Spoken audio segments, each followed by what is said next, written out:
என்ற காரணத்தால சட்டங்களை விரிவாக உள்ளடக்காம ஒரு சுருக்கமான முறையில தான் குர்ஆன் இறங்கி இருக்குது. அதனால தான் 114 சூறாவுக்குள்ளால அது சுருங்கி இருக்குது. இப்ப குர்ஆனுடைய சட்டத்திட்டங்கள் அது சுருக்கமாக சொல்லப்பட்டது, மக்களுக்கு விரிவாக கூறப்படணும். இது நடைமுறை சாத்தியம் என்பதை அல்லாஹ் ஜல்ல ஜலாலுஹு உலகத்தில் நிரூபிக்கணும். அதற்காக வேண்டி ஹதரத் ரசூலுல்லாஹி ஸல்லல்லாஹு அலைஹி வஸல்லம் அவர்களையும் அனுப்பினார். நபி ரசூலுல்லாஹி ஸல்லல்லாஹு அலைஹி வஸல்லம் அவர்களுடைய மிக முக்கியமாக பணியாக பார்க்கப்படுது. நபி அவர்களுடைய அந்த சொல், செயல், அங்கீகாரம் இவைகளுக்கான பெயர்தான் சுன்னா. இதுதான் நம்முடைய இன்றைய தலைப்பும். ஷரியாத்தை பாதுகாப்பதில் சுன்னாவின் வகிபாகம் என்ன? இது ஒரு பயானாக இல்லாம இது ஒரு மிக முக்கியமான பாடம். சில போது இதுல சரியான தெளிவு இல்லாமல் போறது ஒரு மனிதனை இஸ்லாத்தில இருந்தே வெளியாக்கலாம். லன் ததில்லு மா தமஸ்ஸக்தும் பிஹிமா, அந்த ரெண்டை உறுதியாக பற்றி பிடித்துக் கொள்ளும் காலமெல்லாம் வழி தவற மாட்டீர்கள். ரெண்டு கப்பால போனீங்கண்டா வழிகேட்டுல சென்று விடுவீர்கள். சொன்னார்கள் கிதாபுல்லா வ சுன்னதி, அல்லாஹுடைய வேதம் என்னுடைய சுன்னா. ஏன் ரசூலுல்லாஹி ஸல்லல்லாஹு அலைஹி வஸல்லம் என்னுடைய சுன்னா என்பதை குர்ஆனுடன் இணைத்து கூறினார்கள்? ஒரு மனிதனுக்கு சுன்னா என்று ஒன்று இல்லாமல் குர்ஆனை விளங்கவும் முடியாது. ஆக பிரதானமான ரெண்டு விடயம். ஹதரத் ரசூலுல்லாஹி ஸல்லல்லாஹு அலைஹி வஸல்லம் அவர்கள் ஆனா இந்த சுன்னத்துக்கு பிற்காலத்தில் ஆபத்து ஏற்படும் என்பதையும் அவர்களுடைய காலத்திலேயே எச்சரிக்கை செய்தார்கள். அபூ தாவூதுல வரக்கூடிய சஹீஹான ரிவாயத் சொன்னார்கள் ஸல்லல்லாஹு அலைஹி வஸல்லம், ஒரு காலம் வரப்போகுது. அந்த வார்த்தை எந்த அளவுக்கு மிகவும் ஆச்சரியமான ஒரு வார்த்தையை சொன்னார்கள் என்றால், யூஷிகு, மிக நெருக்கமாக வரப்போகுது அந்த காலம். வயிறார சாப்பிட்டு விட்டு, என்ன அர்த்தம் என்றால், இந்த கருத்தை சொல்லக்கூடியவர்களுடைய நோக்கம் உலக ஆதாயமாக இருக்கும். வயிறு நிரம்புதல் என்று சொன்னது உலகத்துடைய ஆதாயங்களை சம்பாதித்துக் கொள்ளணும் என்ற நோக்கத்திலே கூறுவான். ஒன்று. இரண்டாவது சொன்னார்கள், முத்தகிஅன் அலா அரிகதிஹி, அவனுடைய அந்த சாய்ந்த வண்ணம் குர்ஆனுக்கு விளக்கம் சொல்றதா அர்த்தமே தான். அவ்வளோ பெரிய விளக்கத்தை அவர் சாய்ந்து கொண்டு பேசுவாராம். ஒழுக்கமும் அவரிடத்துல இருக்காது. உலக ஆதாயத்துக்காக பேசுவான். என்ன சொல்லுவான் என்றா, அவன் சொல்லுவான், குர்ஆன் உங்களுக்கு போதும். குர்ஆனில எதுவெல்லாம் ஹலாலாக சொல்லப்பட்டிருக்கிறதோ என்ற கருத்தை ஸல்லல்லாஹு அலைஹி வஸல்லம் அவர்கள் சொன்னார்கள். நபி அவர்களுடைய எச்சரிக்கை. நபி அவர்கள் எச்சரித்த அந்த காலம் வருவதற்கு நபி அவர்களுடைய மௌத்துல இருந்து நீமான கேள்வி என்னண்டா, ஹதீஸுக்கு குர்ஆன்ல ஆதாரம் இல்லை. கூடிய பேச்சுக்கள், ஹதீஸுகள், இதை நாம் எடுத்து அமல் செய்ய வேண்டும் என்பதற்கு குர்ஆனில் என்ன ஆதாரம் என்று கேட்டான். குர்ஆன்ல உண்மையிலே நிறைய ஆதாரம் இருக்குது. ஹதீஸ வாழ்க்கையில எடுத்துத்தான் ஆகணும் என்பதற்கு அதை பேசுவோம். இம்ரான் பின் ஹுசைன் ரலியல்லாஹு தஆலா அன்ஹு அவர்கள் ஆதாரங்களை பேசுவதை விட்டுவிட்டு அவனுக்கு இன்னொரு வகையில் அவனுடைய புத்திக்கு படக்கூடிய விதத்தில் விளங்கப்படுத்த வேண்டும் என்று நினைத்தார்கள். கேட்டார்கள், சரி, குர்ஆனில் ஸுஹர் தொழுகை 4 என்பதாக எங்கே கூறப்பட்டிருக்கிறது என்று கேட்டார்கள். அவன் மௌனமாக இருந்தான். மக்ரிப் தொழுகை எத்தனை ரகாத்? 3. குர்ஆனில் எங்கே இருக்கிறது? மௌனம். இஷாவுடைய தொழுகை 4 ரகாத். குர்ஆனில் எங்கே இருக்கிறது? மௌனம். கால்நடைகளில் ஜகாத் கொடுக்கப்பட வேண்டும், குர்ஆனில் எங்கே இருக்கிறது? மௌனம். ஆடுகள் எத்தனை இருந்தால் ஜகாத் கொடுக்க வேண்டும்? 40 ஆடுகள். குர்ஆனில் எங்கே இருக்கிறது? மௌனம். மாட்டில் எத்தனை இருந்தால் ஜகாத் வாஜிப்? சொன்னார் 30. குர்ஆனில் எங்கே இருக்கிறது? மௌனம். இப்படி நோன்பை பற்றி, ஹஜ்ஜை பற்றி நிறைய கேள்விகளை கேட்டுவிட்டு இவ்வளவு கேள்விகளுக்கு நீ பதில் சொல்கிறாயே, இதை நீ வாழ்க்கையில் அமல் செய்கிறாயே, குர்ஆனில் அதற்கான ஆதாரம் எங்கே என்பதாக கேட்டார்கள். அப்பொழுதுதான் அவன் உணர்ந்தான், குர்ஆனை வைத்து மாத்திரம் நாம் வாழ முடியாது. சுன்னாவுடைய தேவையை அவர்கள் இப்படி உணர்த்தினார்கள். உணர்த்திவிட்டு சொன்னார்கள், சபையில் இருந்தவர்களை பார்த்து, இந்த சம்பவத்தை நீங்கள் ஆச்சரியமாக எடுத்துக்கொள்ள வேண்டாம். ஹதரத் ரசூலுல்லாஹி ஸல்லல்லாஹு அலைஹி வஸல்லம் அவர்களுடன் நாங்கள் வாழும் பொழுதே இப்படியான மனிதர்கள் வருவார்கள் என்பதை எச்சரித்து விட்டு சென்றார்கள் என்பதாக சொன்னார்கள். குர்ஆனை மறுக்கக்கூடியவர்கள். இது 2ஆம் நூற்றாண்டிலே இந்த குர்ஆனை மறுக்கக்கூடியவர்களுடைய அந்த சதியும் சிந்தனையும் வளர்ச்சி பெற ஆரம்பிக்கிறது. பெயர்கள் வித்தியாசம். அந்த காலத்திலே ஹவாரிஜ் என்ற ஒரு கூட்டம் இருந்தார்கள், முஅ்தஸிலாக்கள் என்ற ஒரு கூட்டம் இருந்தார்கள். அவர்கள் குர்ஆனை விளங்குவதற்கான அளவுகோலாக, ஹதீஸை விளங்குவதற்கான அளவுகோலாக அவர்களுடைய பகுத்தறிவை பயன்படுத்தினார்கள். பகுத்தறிவு அதனை ஏற்றுக்கொள்ளும் என்றால் ஏற்றுக்கொண்டார்கள். பகுத்தறிவு ஏற்றுக்கொள்ளாத போது இந்த ஹதீஸ் நமக்கு தேவையில்லை, குர்ஆனுடன் போதுமாக்கிக் கொள்கிறோம் என்ற ஒரு முடிவை எடுத்தார்கள். உதாரணமாக அல்லாஹ் குர்ஆனிலே சொன்னான், அதற்கு ஹதீஸும் நிறைய இருக்கிறது. நாங்கள் கியாமத்துடைய நாளையில் மனிதர்கள் செய்த நலவுகளையும் தீமைகளையும் தராசிலே வைத்து நிறுப்போம். வனதஉல் மவாஸீனல் கிஸ்த லியௌமில் கியாமா, நிறுப்போம். முஅ்தஸிலாக்கள் என்ற சிந்தனைவாதிகள் சிந்திக்கிறார்கள், ஒரு பொருளை நிறுக்க வேண்டும் என்றால் அதற்கு ஒரு தோற்றம் இருக்க வேண்டும், பாரம் இருக்க வேண்டும், அப்படித்தானே நிறுக்க முடியும். தொழுகைக்கு என்ன தோற்றம், ஜிக்ருக்கு என்ன தோற்றம், சொல்லும் சுபஹானல்லாஹுக்கு என்ன தோற்றம், ஓதும் குர்ஆனுக்கு என்ன தோற்றம்? தோற்றம் இல்லாத ஒன்றை எப்படி நிறுக்க முடியும்? நம்முடைய புத்தி ஏற்றுக்கொள்ளவில்லை. இது சம்பந்தமான ஹதீசுகளை மறுக்கிறோம், வரக்கூடிய குர்ஆனுடைய அந்த வசனங்களுக்கு மாற்று கருத்து சொல்வோம் என்பதாக சொன்னார்கள். இது அந்த காலத்திலே உருவாகி வந்தது. இது அப்படியே வளர்ச்சி அடைந்து அடைந்து அடைந்து 18ஆம் நூற்றாண்டில் உலகத்திலே அல் குர்ஆனியூன் என்ற ஒரு கூட்டம் உருவானார்கள். இன்றும் அவர்கள் பரவலாக இருக்கிறார்கள், நம்முடைய இலங்கையிலும் கூட. அல் குர்ஆனியூன் 18ஆம் நூற்றாண்டிலே. குர்ஆனியூன் என்றால் நமக்கு சுன்னா தேவையில்லை, குர்ஆனே நமக்கு போதும் என்ற சிந்தனையுள்ளவர்கள் உருவாகிறார்கள்.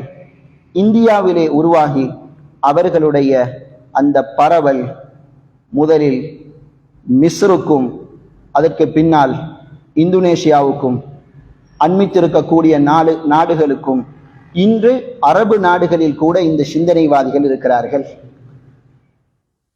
குர்ஆன் நமக்கு போதும், சுன்னா நமக்கு தேவையில்லை. ஒரு விஷயத்தை ஆரம்பமாக விளங்கிக் கொண்டு சில முக்கியமான விஷயங்களுக்கு வரலாம். சரி, நமக்கு சுன்னா தேவையில்லை என்றால் குர்ஆனே போதும் என்றால் அதுதானே அவர்களுடைய வாதம். சுன்னா தேவை என்று நாங்கள் ஆயிரக்கணக்கான ஹதீசுகளை ஆதாரம் காட்டினாலும் அவர்கள் கேட்கப் போவதில்லை. ஆனால் குர்ஆனை ஏற்றிருக்கிறார்களே. அதனால குர்ஆனிலிருந்தே சுன்னாவை வாழ்க்கையில் ஏற்றாகணும் எடுத்தாகணும் என்ற அந்த செய்தியை நிரூபிக்கக்கூடிய வசனங்கள் ஏராளமாக குர்ஆனில் இருக்கிறது. அதை நாங்களும் விளங்கிக் கொள்ளணும். அவர்களிடத்தில் இன்று வரைக்கும் இதற்கு பதிலும் இல்லை. நீங்க குர்ஆனை ஏற்றுக்கொள்கிறீர்கள் என்றால் அதே குர்ஆனிலே தானே இருக்கிறது, அத்தீஉல்லாஹ வ அத்தீஉர் ரசூல், அல்லாஹ்வுக்கும் வழிபடுங்கள், அவனுடைய தூதருக்கும் வழிபடுங்கள். குர்ஆனே தான் சொல்லுது தூதருக்கு வழிபட சொல்லி. எனவே சுன்னா என்றாலே நபியுடைய சொல் செயல் அங்கீகாரம் என்றால் குர்ஆன் தான் சொல்லுது சுன்னாவுக்கு வழிபட சொல்லு. சுன்னாவை மறுக்கிறார்கள் என்றால் உண்மையில் யதார்த்தமாக குர்ஆனை மறுக்கிறார்கள். குர்ஆன் இன்னொருத்திலே சொல்கிறது, فَإِن تَنَازَعْتُمْ فِي شَيْءٍ فَرُدُّوهُ إِلَى اللَّهِ وَالرَّسُولِ إِن كُنتُمْ تُؤْمِنُونَ بِاللَّهِ وَالْيَوْمِ الْآخِرِ. உங்களுக்கு மார்க்க விடயம் ஒன்றில் சர்ச்சை குழப்பம் ஏற்பட்டால் அதனை அல்லாஹ்விடமும் அவனுடைய தூதரிடத்திலேயும் விட்டுவிடுங்கள். அவர்களுடைய தீர்ப்பை ஏற்றாக வேண்டும். நீங்கள் அல்லாஹ்வை கொண்டும் மறுமை நாளை கொண்டும் நம்பிக்கை கொண்டவர்களாக இருந்தால். ஈமானுடைய அளவுகோல் வரும் பிரச்சினைகளின் போது ஒன்று அல்லாஹ்விடம், அதாவது குர்ஆனிலே தீர்வை தேட வேண்டும். இரண்டாவது ரசூலிடம், அதாவது சுன்னாவிலே தீர்வை தேட வேண்டும். குர்ஆன் சொல்லுது சுன்னாவிலே தீர்வை தேடுங்கள். அவர்கள் கூறுகிறார்கள் சுன்னா தேவையில்லை, குர்ஆன் மட்டும் போதும், குர்ஆனே சொல்லுதே. எனவே இதற்கு அவர்களிடத்திலே பதில் இல்லை. ஏன் நான் இதை சொல்லுகிறேன் என்றால், அவர்கள் பதில் சொல்லாமல் இருக்கலாம். இந்த சிந்தனை சமூகத்தில் நமக்குள் ஊடுருவும் என்றால் நம்முடைய ஈமானுக்கும் ஆபத்து இருக்கிறது. குர்ஆன் இன்னொரு வசனத்திலே சொல்கிறது. எந்த அளவுக்கு பேசுகிறார்கள் என்றால் மிக தெளிவாக சூரா நிசாவுடைய வசனம், ஃபலா வரப்பிக், நபியே உம்முடைய ரப்பின் மீது சத்தியமாக, லா யுமினூன், இவர்கள் அல்லாஹ்வை நம்பிக்கை கொண்டவர்களாக ஆக முடியாது, ஹத்தா யுஹக்கிமூக ஃபீமா ஷஜர பைனஹும், அவர்களுக்கு மத்தியில் ஏற்படக்கூடிய சர்ச்சைகளின் பொழுது உங்களை ஒரு தீர்ப்பாளராக ஆக்கி, சுமலா யஜிது ஃபீ அன்ஃபுஸிஹிம் ஹரஜம் மிம்மா கதைத, அதற்கு பின்னால் நீங்கள் சொல்லும் தீர்ப்பை அவர்கள் மனதார ஏற்கும் வரை, வயுஸல்லிமு தஸ்லீமா, உங்களுடைய தீர்ப்பை மொத்தமாக அவர்கள் தீர்ப்புக்கு அடிபணியும் வரை ஈமான் கொள்ள முடியாது. ஒரு மனிதன் சுன்னாவை ஏற்காவிட்டால் உலமாக்கள் இந்த வசனத்தை வைத்து தெளிவாக தீர்ப்பு வழங்கி இருக்கிறார்கள், அவன் முஸ்லிமே அல்ல, காஃபிர். சுன்னா இன்னொரு வசனமும் குர்ஆன் பேசுகிறது. சூரா அல்-அஹ்ஸாப் உடைய வமா கான லிமுஃமினின் வலா முஃமினத்தின், ஒரு முஃமினான ஆணுக்கோ பெண்ணுக்கோ உரிமை இல்லை, இதா கதல்லாஹு வ ரசூலுஹு அம்ரன், அல்லாஹ்வும் அவனுடைய தூதரும் ஒரு விடயத்தில் தீர்ப்பு சொல்லிவிட்டால், ஐயகூன லஹுமுல் ஹியரத்து, அதற்கு பின்னால் எனக்கு இஷ்டம் இருக்கிறது என்ற ஒரு கருத்தை அவன் எடுத்துக்கொள்ள முடியாது. அல்லாஹ்வுடைய ரசூலுடைய தீர்ப்பை ஏற்றே ஆக வேண்டும். ரசூலுடைய தீர்ப்பை ஏற்றாக வேண்டும் என்றால் சுன்னாவை ஏற்றாக வேண்டும். சரி, சூரா அல் ஹஷ்ர் இதைவிட தெளிவாக ஒரு செய்தியை முன்வைக்கிறது. வமா ஆசாகுமுர் ரசூலு ஃபஹுது, தூதர் உங்களிடத்தில் எதை கொண்டு வந்தாலும் அதனை எடுத்துக்கொள்ளவே வேண்டும். ஃபஹுது, ஏவல், எடுத்துக்கொள்ளுங்கள், மாற்று கருத்தே கிடையாது. ஏதாவது ஒரு செய்தியை ரசூலுல்லாஹி ஸல்லல்லாஹு அலைஹி வஸல்லம் உங்களிடத்திலே கொண்டு வந்தால் அதை எடுத்தாக வேண்டும். வமா நஹாகும் அன், எதை உங்களை விட்டு தடுக்கிறாரோ ஃபன்தஹு, நீங்களும் தவிர்த்து கொள்ள வேண்டும். குர்ஆனுடைய ஏவலும் குர்ஆனுடைய விளக்கமும் அதை கொண்டு போதுமாக்கிக் கொள்ள முடியாது. சுன்னாவிலே வரக்கூடிய ஏவல்கள் விளக்கல்கள் நமக்கு நம்முடைய அகீதாவுடன் சம்பந்தப்படுகிறது என்ற விடயத்தை குர்ஆன் சொல்கிறது. குர்ஆன் இன்னொரு வசனத்திலே ஃபல்யஹ்தர் அல்லதீன யுகாலிஃபூன அன் அம்ரிஹி, நபியுடைய ஏவல்களுக்கு மாற்றம் செய்யக்கூடியவர்கள், என்ன அர்த்தம்? சுன்னாவுக்கு மாற்றம் செய்யக்கூடியவர்கள் பயந்து கொள்ளட்டும். அன் துஸீபஹும் ஃபித்னா, உலகத்திலே அவர்களுக்கு சோதனை ஏற்படுவதையும், அவ் யுஸீபஹும் அஸாபுன் அலீம், கடுமையான தண்டனை மௌத்துக்கு பின்னால் ஏற்படுவதையும் பயந்து கொள்ளட்டும். குர்ஆன் இன்னொரு வசனத்திலே யாராவது அல்லாஹ்வை நேசிக்கிறோம் என்று குர்ஆனை எடுத்துக்கொள்கிறோம் என்று சொன்னால் அவர்கள் பொய்யர்கள், எதுவரை? சுன்னாவையும் நேசிக்காத வரை என்ற செய்தியையும் சொல்கிறது. சூரா ஆலு இம்ரான். குல், நபியே சொல்லுவீராக, இன் குன்தும் துஹிப்பூனல்லாஹ், நீங்கள் அல்லாஹ்வை நேசிக்க கூடியவர்கள் என வாதிட்டால் அவர்களை பார்த்து சொல்லுங்கள், ஃபத்தபிஊனி, என்னை பின்பற்றுங்கள் என்று சொல்லுங்கள். என்னுடைய சுன்னாவை விட்டுவிட்டு அல்லாஹ்வை நேசிக்கிறேன் என்று வாதிட்டால் ஒரு காலமும் அல்லாஹ் நேசிக்க மாட்டான். நீங்கள் சுன்னாவையும் எடுங்கள் என்று சொல்லுங்கள், அப்பொழுது யுஹ்பிபுகுமுல்லாஹ், அல்லாஹ் உங்களை நேசிப்பான். அதனால இன்னும் ஏராளமான வசனம், தெளிவான சில வசனங்கள் இது குர்ஆனிலே இருக்கிறது. சுன்னாவை எடுத்து ஆக வேண்டும். சரி, இந்த காலத்துல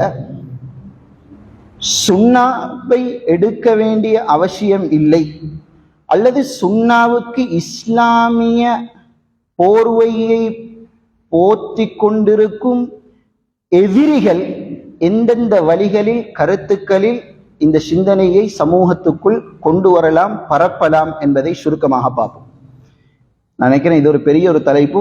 ஒரு 10 மணித்தியாலம் பேசுவதாக இருந்தாலும் களைப்பில்லாமல் பேச முடியுமான ஒரு தலைப்பு.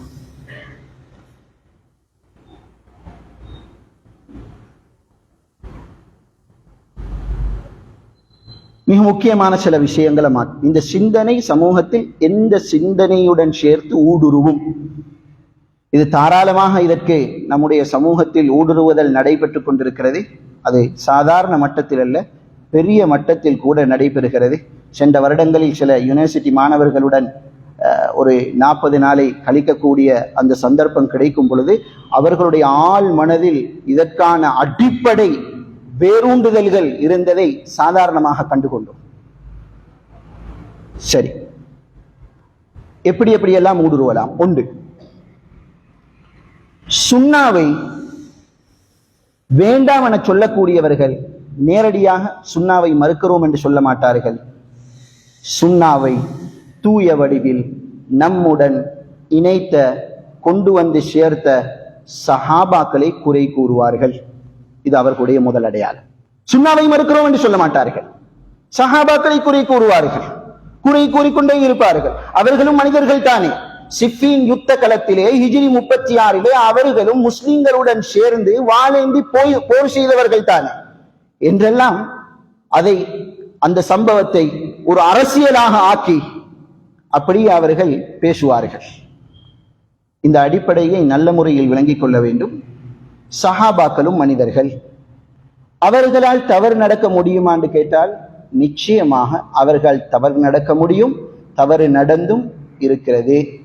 அப்படி என்றால் அந்த மனிதர்கள் நம்மிடத்திலே கொண்டு வந்த அந்த சுன்னாவை எந்த வகையில் ஏற்றுக்கொள்வது? இதற்கு குர்ஆன் பல இடங்களில் பதில் சொல்லி இருக்கிறது. ஒன்று, ரலியல்லாஹு அன்ஹும் வரது அன், குர்ஆனில் 4 இடங்களில் இருக்கிறது.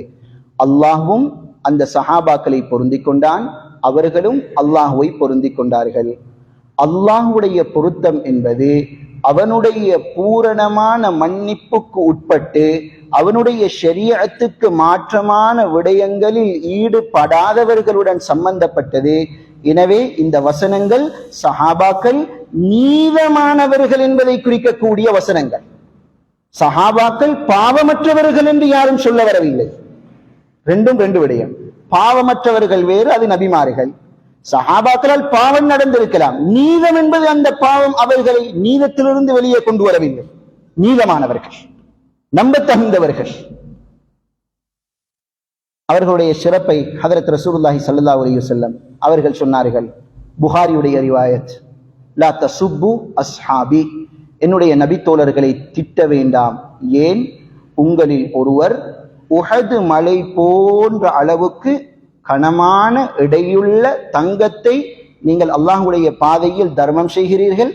ஆனால் என்னுடன் வாழ்ந்த ஒரு சஹாபி, ஒரு தோழர், அவர் ஒரு கைப்பிடி அளவுக்கு ஒரு தானியத்தை தான் கொடுத்தாலும் இந்த சஹாபியுடைய நன்மையை அந்த சதகாவால் அடைய முடியாது என்றார்கள் ஸல்லல்லாஹு அலைஹி வஸல்லம். எந்த அளவுக்கு நம்முடைய உள்ளத்திலே ஆழமான மகத்துவத்தை பதிய வைத்தார்கள் என்பது நபி அவர்களுக்கு தெரியும். பின்னால் இந்த சஹாபாக்களை குறை கூறி அதனூடாக இஸ்லாத்தையும் இஸ்லாமிய சட்டத்திட்டங்களையும் மனிதர்கள் மாசுபடுத்துவார்கள், நாசப்படுத்துவார்கள் சஹாபாக்கள். அதனால்தான் ஹதீப் அல் பக்தாதி ரஹ்மத்துல்லாஹி அலைஹி, இஸ்லாமிய வரலாற்று ஆசிரியர், அவர்கள் அந்த காலத்துடைய மிகப்பெரிய ஒரு இமாம், அபு ஜுரா ரஹிமஹுல்லா, இமாம் புகாரியுடைய காலத்திலே அவர்கள் வாழ்ந்தவர்கள். அவர்கள் சொன்னார்கள், இதா ரஅய்த அஹதன் யன்தகிசு அஹதன் மின் அஸ்ஹாபி ரசூலில்லாஹி ஸல்லல்லாஹு அலைஹி வஸல்லம், யாராவது நபியுடைய தோழர்களில் ஒருவரை குறை கூறுவதை பார்த்தால் ஃபத்தஹின்ஹு அலல் இஸ்லாம், இவர் முஸ்லிமா என்றும் அளவுக்கு சந்தேகப்படுங்கள். ஏன்? இந்த சஹாபாக்கள் தான் நம்மிடம் இந்த குர்ஆனை கொண்டு வந்து சேர்த்தவர்கள். 1400 வருடங்களுக்கு முன்னால் இறக்கப்பட்டதுதானே இந்த குர்ஆனை. இன்று நாங்கள் நம்பி இருக்கிறோம் என்றால் இந்த குர்ஆனை ஒன்று திரட்டியவர்களும் அதற்கு பின்னால் ஒத்துழைப்பாக இருந்தவர்களும் அத்தனை பேரும் உள்ளத்திலே அதனை பாதுகாத்தவர்களும் நபி அவர்களுக்கு வழியிறங்கும் பொழுது ஏடுகளில் எழுதியவர்களும் யார்? அந்த சஹாபாக்கள். எனவே சஹாபாக்களை குறை கூறுகிறார்கள் என்றால் நம்மிடம் உள்ள குர்ஆனை அவர்கள் விமர்சனம் செய்கிறார்கள் என்பது அர்த்தம். பயந்து கொள்ளுங்கள் என்றார்கள். குர்ஆனுக்கு விரிவுரையான சுன்னா அவர்களினூடாகத்தான் நமக்கு வந்து சேர்ந்திருக்கிறது. அவர்களை யாராவது குறை கூறினால் விளங்கிக் கொள்ளுங்கள், சுன்னாவை குறை கூறுகிறார்கள். இந்த குர்ஆனும் சுன்னாவும் இல்லை என்றால் மார்க்கமே இல்லை. அவர்களை யாராவது குறை கூறினால் விளங்கிக் கொள்ளுங்கள், மார்க்கத்தை அவர்கள் உடைத்து தகர்க்க நினைக்கிறார்கள். சஹாபாக்கள் அதுலயும் 2 பேரை விசேஷமாக குறை பேசுவாங்க. ஒன்று அபூ ஹுரைரா, இன்னொன்று ஆயிஷா ரலியல்லாஹு அன்ஹா. விசேஷமாக குறை பேசுவாங்க. ஏன்னா அபூ ஹுரைரா ரலியல்லாஹு தஆலா அன்ஹு அவர்களை யாராவது விமர்சனம் செய்து உள்ளத்துல அவர் நீதமற்றவர் என்று வந்துட்டா, ஹதீஸ் கலையில இந்த புத்தகங்கள்ல கிதாபுகள்ல இருக்கக்கூடிய 5375 ஹதீஸுகளை அழித்து விட வேண்டிய நிலைமை ஏற்படும். அதனால எங்க பார்த்தாலும், எந்த ஒரு புகாரியில முஸ்லிம்ட கிரந்தத்தை பார்த்தாலும் சுத்தத்துடைய பாடத்தை தரங்க. அபூ ஹுரைரா இல்லாம சுத்தம் என்ற பாடம் இருக்காது. தொழுகையுடைய பாடம், அவர் இல்லாத தொழுகையுடைய பாடம் இல்லை. இபாதத் எதுவும் கொடுக்கல் வாங்கல் வியாபாரம், அபூ ஹுரைராட பேர் இல்லாம ஹதீஸ் இருக்கலாது. குடும்ப வாழ்க்கை, அவருடைய பேர் இல்லாம ஹதீஸ் இல்லை. சரி, குற்றவியல், அவருடைய பேர் இல்லாமல் ஹதீஸ் இல்லை. அப்ப யாராவது அபூ ஹுரைராவை சாதாரணமாக நினைத்தார் என்றால் ஹதீஸ்ல பெரும்பகுதி இல்லாமல் ஆயிடும். 2வது ஆயிஷா ரலியல்லாஹு அன்ஹா 2210 ஹதீஸுகளை ரிவாயத் செஞ்சவங்க. அதுவும் அவர்கள் ரிவாயத் செஞ்ச ஹதீஸுகள் நபி அவர்கள் வீட்டுக்குள் ரகசியமாக செய்த அமல்களில் பிறர்களுக்கு அதனை பார்க்க முடியாததுடன் சம்பந்தப்பட்ட ஹதீஸுகள் ஏராளம். அந்த ஹதீஸுகள் அவர்களை பற்றிய கெட்டெண்ணத்துடன் அந்த ஹதீஸுகளை ஒதுக்கினால் சுன்னாவிலே பெரிய ஓட்ட விழுந்தது. அதனால முழு திட்டமும் ஆயிஷா ரலியல்லாஹு அன்ஹா அவர்களை விமர்சனம் செய்வது. இதற்கு அவங்க பரிசுத்தவான், அது ஆதாரம் பேசுறதுக்கெல்லாம் நேரம் எல்லாம் இல்லை, நான் சுருக்கமாக சொல்றேன். இது ஒரு விஷயம். 2வது, ஹதீஸை மறுக்கக்கூடியவர்கள் எந்த வாயில நுழைவார்கள் என்றால், எடுத்ததற்கெல்லாம் புகாரியில இருக்கா முஸ்லிம்ல இருக்கா, புகாரியையும் முஸ்லிமையும் மட்டும்தான் ஏற்கிறோம் என்று சொன்னால் இது ஹதீஸை மறுப்பதற்கான ஊடுருவதல் என்பதை விளங்கிக் கொள்ள. புகாரியிலே முஸ்லிமே எத்தனை ஹதீஸ் தான் இருக்குது? இமாம் புகாரி ரஹ்மத்துல்லாஹி அலைஹி அவர்களே சொன்னார்கள், அஹ்ஃபது 100,000 ஹதீஸின் ஸஹீஹின், எனக்கு சஹீஹான 1,00,000 ஹதீஸ் பாடம் என்று சொன்னவர்கள் தன்னுடைய கிதாபுல 7,000 ஹதீஸத்தான் கொண்டு வந்து வைத்தார்கள்.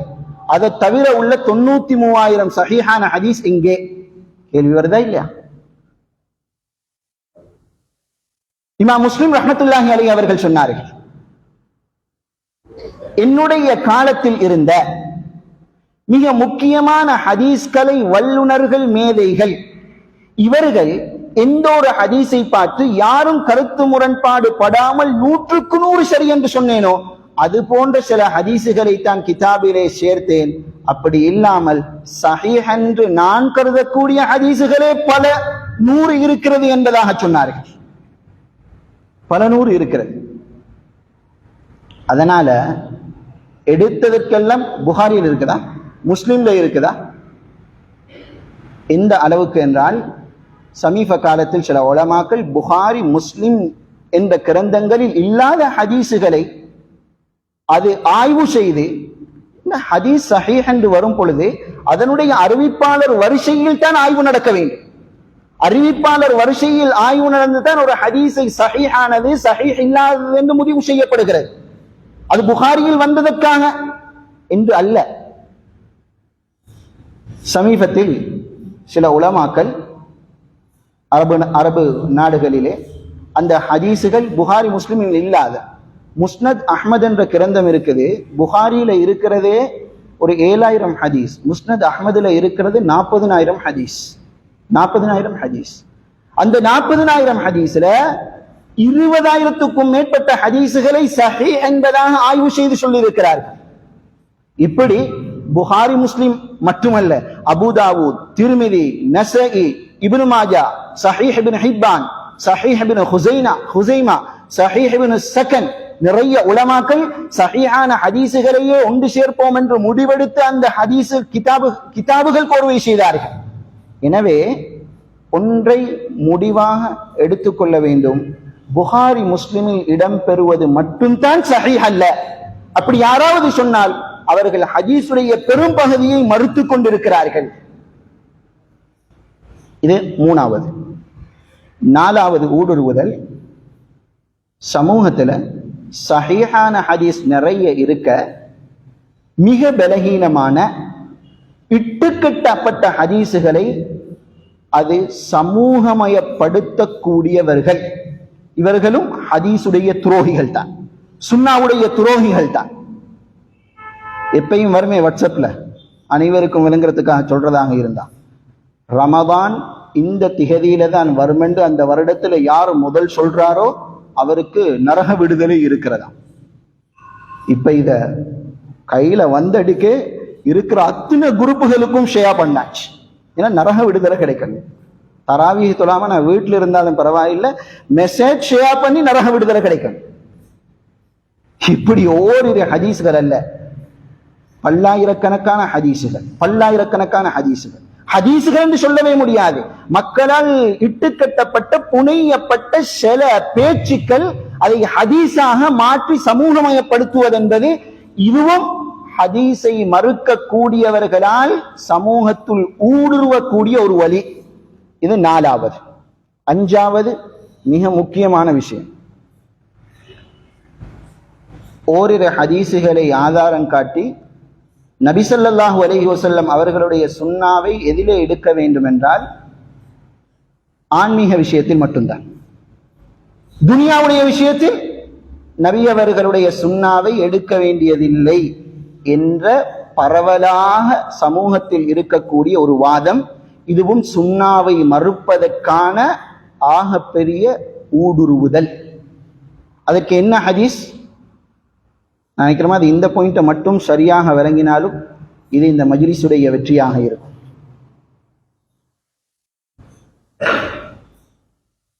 ஹதரத் ரசூலுல்லாஹி ஸல்லல்லாஹு அலைஹி வஸல்லம், சஹீஹான ரிவாயத் முஸ்லிம்ல வருது, மக்காவிலிருந்து மதீனாவுக்கு வந்தார்கள்.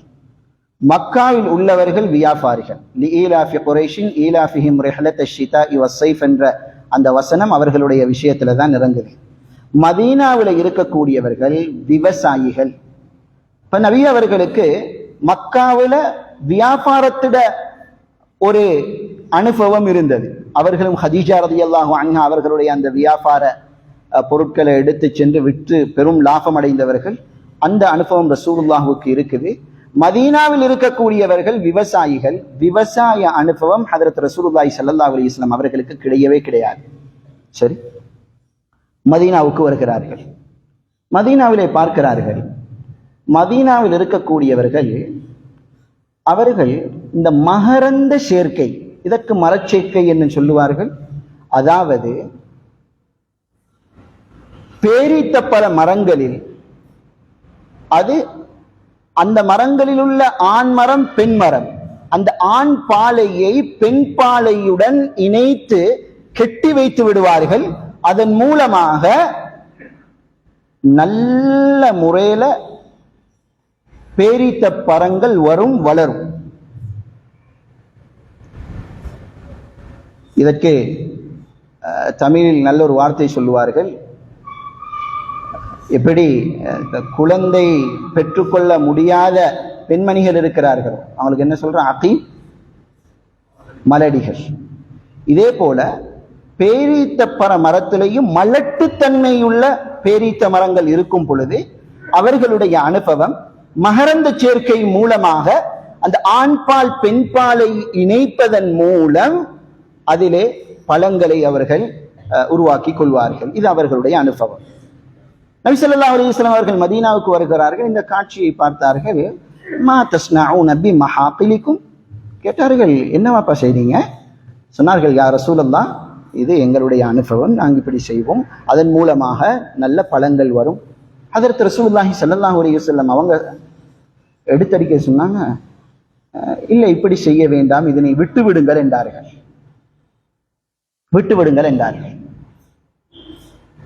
அந்த வருடம் பேரீத்த பழங்களுடைய அறுவடையை பற்றி ரசூலுல்லாஹி ஸல்லல்லாஹு அலைஹி வஸல்லம் விசாரித்தார்கள்.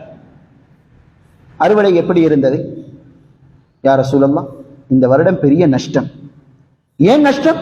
இல்லை வளமையாக நாங்கள் மகரந்த சேர்க்கை செய்வோம், அதன் மூலமாக பலன்கள் வரும், பெரிய லாபம். இந்த வருடம் விட்டுட சொன்னீங்க, அதனால விட்டோம், அதனால பெரிய நஷ்டம். ஹஜ்ரத் ரசூலுல்லாஹி ஸல்லல்லாஹு அலைஹி வஸல்லம் சொன்னார்கள், நான் அதனை சட்டமாக சொல்லவில்லையே, இன்னி பனன்துஹு வன்னன், நான் அதை என்னுடைய ஒரு அபிப்பிராயமாகத்தான் முன்வைத்தேன். இது ஹதீஸுடைய வார்த்தை. இதை என்னுடைய ஒரு அபிப்பிராயமாகத்தான் முன்வைத்தேன் என்று சொல்லிவிட்டு சொன்னார்கள், நான் ஷரீஅத்தாக மார்க்கமாக எதை உங்களிடத்திலே சொல்வேனோ அதனை எடுத்துக்கொள்ளுங்கள், நான் எதனை என்னுடைய அபிப்பிராயப்படி சொல்வேனோ ஃபஅன்தும் அஅலமு பிதுன்யாக்கும், அந்த விடயத்தில் உங்களுடைய துனியாவுடைய காரியங்களில் நீங்களே மிக பெரும் அறிவாளிகள், அதிலே என்னுடைய கருத்தை இருக்க வேண்டியதில்லை. இதுதான் ஹதீஸ். இந்த ஹதீஸ் எடுத்துக்கொண்டு இன்றைக்கு ஒரு கூட்டம் அல்ல, நான் நினைக்கிறேன் சமூகத்துல படித்தறிந்தவர்களில் பெரும்பான்மையான ஒரு கூட்டம் கூட என்ன பேசுகிறார்கள், நபி அவர்களை ஆன்மீகத்தில் பின்பற்றுவோம், இந்த ஹதீஸ் ஆதாரம், உலக காரியங்களில் விடயங்களில் நபி அவர்களை பின்பற்ற வேண்டியதில்லை. இது தவறான ஒரு கருத்து. சுருக்கமாக ஒன்றை விளங்க வேண்டும், ஆன்மீக விடயங்களில் நபி அவர்களை பின்பற்றுவது ஒவ்வொருவரின் மீதும் கடமை ஒரு விஷயம். துனியாவுடைய லௌகீக விடயங்களில் அது இரண்டு வகையானது. ஒன்று, துனியாவுடைய விடயத்திலும் கூட ஹஜ்ரத் ரசூலுல்லாஹி ஸல்லல்லாஹு அலைஹி வஸல்லம் அவர்கள் எதனை மார்க்கம் என்பதாக சொல்லுவார்களோ, மார்க்க சட்டம் என்பதாக பேசுவார்களோ அதை எடுத்தே ஆக வேண்டும். இன்னொரு பகுதி இருக்குது, துனியாவுடைய விடயங்களில் நபி அவர்கள் அவர்களுடைய சொந்த அபிப்பிராயப்படி பேசுவார்கள், அவர்களுடைய கருத்தை சொல்லுவார்கள், அதிலே நபி அவர்களை பின்பற்ற வேண்டியதில்லை. அந்த இரண்டாவது பகுதியில் கூட நபி ஸல்லல்லாஹு அலைஹி வஸல்லம் அவர்களுடைய அபிப்பிராயம் உண்மைக்கு முரணாக இருந்தால் உடனடியாக அல்லாஹ் அதனை திருத்துவான். நான் சொல்றதை நல்லா விளங்கெடுத்தா சார், ஆன்மீகத்துல 100க்கு 100, உலக காரியங்கள்ல 2 வகை. ஒன்று, நபி அவர்கள் எதனை ஷரீஅத்தாக சொல்லுவார்களோ, ஷரீஅத் என்பதனுடைய அடையாளங்கள் அதற்குள் இருக்குமோ அதனை பின்பற்றியே ஆக வேண்டும். இன்னொரு பகுதி இருக்கிறது, நபி அவர்கள் தெளிவாக சொல்லி இருப்பார்கள், இது என்னுடைய அபிப்பிராயம், என்னுடைய கருத்து, அதனை பின்பற்ற வேண்டிய அவசியம் இல்லை. அதனால் தான் சொன்னார்கள் பனன்துஹு பன்னா, இது என்னுடைய அபிப்பிராயம். அந்த விடயத்திலே அது உண்மைக்கு புறம்பாக இருந்தால் அல்லாஹ் சுப்ஹானஹு வ தஆலா அதனை நபி அவர்களுக்கு சரி செய்வான், நபி அவர்கள் அதனை திருத்தி சொல்லுவார்கள். இந்த சம்பவத்தில் கூட நபி அவர்கள் சரி செய்தார்கள். அந்த இடத்துல அவ்வாறு அதனை விட்டுவிட்டு கடந்து செல்லவில்லை, விசாரித்து விட்டு சொன்னார்கள், ஏன் அதை எப்படி சொன்னீர்கள், இன்னி பனன்துஹு பன்னா, அது என்னுடைய அபிப்பிராயமாகத்தான் சொன்னேன் என்றார்கள். சரி, இப்ப எடுத்ததற்கெல்லாம் துனியாவுடைய காரியம், இதில் நபி அவர்கள் பின்பற்ற தேவையில்லை என்றால் என்ன அர்த்தம்? சில உதாரணங்களை சொல்கிறேன். ஒன்று, ஹிஜாமா என்ற வைத்திய முறை இருக்கிறது. இந்த உலகத்துல பிரபல்யமான ஒரு வைத்திய முறை, ரத்தம் குத்தி எடுத்தல், நரம்பு குத்துதல் ஒன்று இருக்கிறது, ஃபஸ்ட். அது அரபு நாடுகளில் உள்ளவர்கள் மிக துல்லியமாக செய்வார்கள். ஹிஜாமா என்றால் இந்த சதை, இந்த தோல், இந்த ரெண்டுக்கும் மத்தியில் தேங்கி இருக்கக்கூடிய கெட்ட இரத்தங்களை அகற்றுவதற்காக வேண்டி முன்னெடுக்கப்படக்கூடிய ஒரு வைத்திய முறை ஹிஜாமா. சாதாரணமாக சிலர்கள் படித்தாலும் அதனை செய்து கொள்ளலாம் வீடுகளுக்குள்ளால் அவர்களாகவே. சரி, அந்த ஹிஜாமா என்ற முறையை பற்றி ஹஜ்ரத் ரசூலுல்லாஹி ஸல்லல்லாஹு அலைஹி வஸல்லம் அவர்கள் சொன்னார்கள், இன்ன அஃபல மா ததாவைதும் பிஹி அல் ஹிஜாமா, நீங்கள் செய்யக்கூடிய வைத்தியங்க முறைகளில் மிகச் சிறப்பானது ஹிஜாமா என்றார்கள். இன்னொரு ஹதீஸிலே சொன்னார்கள், அதிலே 7 விதமான பயங்கர நோய்களுக்கு மருந்து இருக்கிறது என்றார்கள். இந்த செய்தியை ஒருவர் எடுத்து ஹிஜாமா நபியுடைய சுன்னத் அல்ல, துனியாவுடைய காரியத்துல நபி அவர்கள் எங்களுடைய முடிவைத்தான் எடுக்க சொல்லி இருக்கிறார்கள் என்று சொன்னான். ஒரு வகையில் இவர் சுன்னாவை மறுக்கிறார். ஏன்? நபி ஸல்லல்லாஹு அலைஹி வஸல்லம் அவர்கள் உறுதியாகவே சொல்கிறார்கள். நபி அவர்கள் வைத்தியம் படித்தவர்கள் அல்ல. நபி அவர்களுக்கு எழுதவும் தெரியாது, வாசிக்கவும் தெரியாது. வைத்தியத்தை பற்றி சொல்கிறார்கள். நீங்கள் செய்யக்கூடிய வைத்தியங்களில் மிகச் சிறந்தது ஹிஜாமா என்றால் நிச்சயமாக அந்த சிறந்தது என்பதை ரசூலுல்லாஹ் அல்லாஹ்விடம் இருந்து தான் பெற்றுக் கொண்டிருக்கிறார்கள். அதிலே 7 விதமான பயங்கரமான நோய்களுக்கு மருந்து இருக்கிறது என்றால் அது அல்லாஹ்விடம் இருந்த நபியவர்களுக்கு வஹீயின் மூலமாக கிடைத்தது. எனவே உலமாக்கள் சொல்றாரு, இது ஷரியத்தோடு சம்பந்தப்படுகிறது. இது உலகத்துடைய காரியமாக இருந்தாலும் இன்னைக்கு எடுத்ததற்கெல்லாம் வீடு கட்டுகிறோம். வீடு எந்த மெப்பில கட்டணும், எந்த பூமியில, எந்த டிசைன்ல கட்டணும், இது துன்யா நான் முடிவு செய்யலாம். ஆனால் அதற்குள் இஸ்ராஃப் இருக்கிறதா இல்லையா என்பது நபி அவர்களுடைய வழிகாட்டில் உள்ளடங்கும். ரெண்டையும் சரியாக பிரித்து வழங்க. இன்னொரு உதாரணத்தை சொல்கிறேன் விளங்குவதற்காக. புகாரியுடைய ரிவாயத் ஸல்லல்லாஹு அலைஹி வஸல்லம் அவர்கள் சொன்னார்கள், இதா வகஅ ذுபாபு ஃபீ ஷராபி அஹதிக்கும், உங்களில் ஒருவருடைய பானத்திலே ஒரு கொசு வந்து விழுந்தால் அதை நீங்கள் முழுமையாக தாட்டி எடுங்கள், எரிந்துவிட்டு அதனை குடிக்கலாம் என்றார்கள். சொல்லிவிட்டு சொன்னார்கள், فَإِنَّ فِي إِحْدَى جَنَاحَيْهِ دَاءً وَفِي الْأُخْرَى دَوَاءً, ஏனென்றால் அதனுடைய ஒரு ரெக்கையிலே நோய் கிருமிகள் இருக்கிறது. அது அதற்குள் விழுந்தால் அந்த பக்கத்தை தான் அந்த பானத்துக்குள் போட்டுவிடும். அதனுடைய அடுத்த ரெக்கையையும் நீங்கள் தாட்டி எடுங்கள். காரணம், அடுத்த ரெக்கைக்குள்ளால் ஒரு ரெக்கையில் இருந்த நோய் கிருமிகளுக்குரிய ஷிஃபாவை எல்லாம் வைத்திருக்கிறான். தாட்டி எடுத்து விட்டு குடியுங்கள் என்றார்கள். இதை யாராவது, இது நபி அவர்கள் துன்யாவுடைய விஷயத்திலே சொல்கிறார்கள். இது ஷரியத் அல்ல என்றால் ஹதீஸ் கலை வல்லுநர்களில் மிகப்பெரிய இமாம் அல்லாமா ஹத்தாபி ரஹ்மத்துல்லாஹி அலைஹி அவர்கள் மாலிமுஸ் சுனனிலே சொல்கிறார்கள், இவர்கள் தான் உலகத்திலே ஆக பெரும் மடையர்கள். எடுத்ததற்கெல்லாம் அந்த ஹதீஸுடைய ஒரு விடயத்தை கூறி முடிக்கிறேன். ஆரம்பத்தில் நான் சொன்ன ஹதீஸ் மதீனாவுக்கு வந்த நேரத்தில் ஹதரத் ரசூலுல்லாஹி ஸல்லல்லாஹு அலைஹி வஸல்லம் அவர்களுடைய அந்த சம்பவத்திலே ஒரு வார்த்தை சொன்னார்கள், அன்தும் நீங்கள், அஅலமு மிக அறிந்தவர்கள், பிதுன்யாக்கும் உங்களுடைய இந்த துனியாவுடைய காரியத்திலே என்று சொன்னார்கள். உங்களுடைய என்றால் தனக்கு முன்னால் இருக்கக்கூடிய அந்த விவசாயத்தில் ஈடுபட்ட குறிப்பிட்ட சமுதாயத்தினருடன் சம்பந்தப்படுத்தித்தான் சொன்னார்கள். நீங்கள் இதிலே மிக பெரும் அறிவாளிகள். என்ன அர்த்தம்? ஒவ்வொருவரும் அவரவர்களுடைய அனுபவம் விடயங்கள் அதிலே ஷரீஅத்துடைய பார்வை இல்லை என்று தெளிவாக தெரிந்தால், இது நபியுடைய அபிப்பிராயம் என்று மட்டும் இருந்தால் அதிலே நபி அவர்களை பின்பற்ற வேண்டிய அவசியம் கிடையாது. பத்ருடைய யுத்தத்திலே நபி ஸல்லல்லாஹு அலைஹி வஸல்லம் அவர்கள் தன்னுடைய பட்டாளத்தை எதிரிகளுடன் யுத்தம் செய்யும் பொழுது எந்த இடத்தில் அவர்களுக்கான ஏற்பாட்டை செய்ய வேண்டும், கூடாரம் அடிக்க வேண்டும் என்ற அந்த முடிவை எடுக்கும் பொழுது சொன்னார்கள், தண்ணீர் இருக்கக்கூடிய அந்த இடங்களிலிருந்து சற்று தூரமாக நம்முடைய கூடாரங்களை அடிக்கலாம். ஒரு சஹாபி முந்திர் இப்னுல் ஹுபாப் அல்லது ஹுபாப் இப்னுல் முந்திர், அவர் கேட்டார், அல்லாஹ்வுடைய தூதரே, நீங்கள் சொல்லக்கூடியது ஷரீஅத்தா, அல்லாஹ்வுடைய முடிவா அல்லது உங்களுடைய அபிப்பிராயமா? நபி ஸல்லல்லாஹு அலைஹி வஸல்லம் அவர்கள் சொன்னார்கள், இல்ல, அது என்னுடைய அபிப்பிராயம் தான். யுத்த களம் என்னுடைய அபிப்பிராயம், ஷரியத்தாக நான் சொல்லவில்லை. இப்ப அந்த சஹாபி சொல்கிறார், அல்லாஹ்வுடைய தூதரே, அவருடைய அந்த யுத்த அனுபவம், நாங்கள் தண்ணீருடைய ஏற்பாடு இருக்கக்கூடிய இடத்துக்கு பக்கத்திலே எங்களுடைய கூடாரங்களை அமைத்தால் அதுவே எதிரிகளை தாக்குவதற்கு முதல் அடியாக அமைந்துவிடும். ஏன்? அவர்கள் தண்ணீர் உள்ள இடங்களை நாங்கள் பிடித்துக் கொண்டால் தண்ணீர் இல்லாத இடத்திலே தான் அவர்கள் கூடாரம் அடிக்க வேண்டும்.